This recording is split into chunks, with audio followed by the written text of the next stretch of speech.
Dah bertahun dah saya guna dashcam 70 mi. Contohnya dekat kereta saya sendiri, saya install A510. Yang ni ialah mid-range model. Video quality dia memang superb. Bukan 1080p Full HD, tapi ini ialah 2K resolution. Dia lagi best, lagi sharp, lagi detail. Dia bukan boleh record kat depan je. Dia boleh record dekat belakang sekali. So, jangan risau. Dekat depan ataupun belakang kereta korang, sentiasa ada mata korang. Tapi kalau malam macam mana? Nampak ke?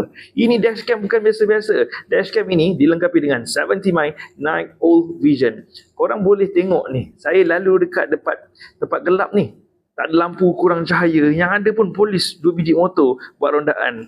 Kamera belakang pun sangat function. Merekod segala bukti dan gerak-geri yang muncul depan mata korang. Senang cerita, dashcam ni korang memang wajib ada. Dan sangat berbaloi untuk korang invest kat dalam dashcam ni. Kereta korang dah ada dashcam belum? Dah nak masuk 2026 tadi. Takkan benda basic macam ni pun tak ada lagi? Korang boleh pergi dekat profil saya. Tekan link yang ada dekat bio saya tu. Dan kemudiannya just tekan shop here. Dekat sini korang boleh tengok list of produk yang ada. Jangan lupa untuk share video ni dan juga repost video ni. Sebab apa? Sebab Syafiq hanya akan recommend produk dan juga servis yang berkualiti.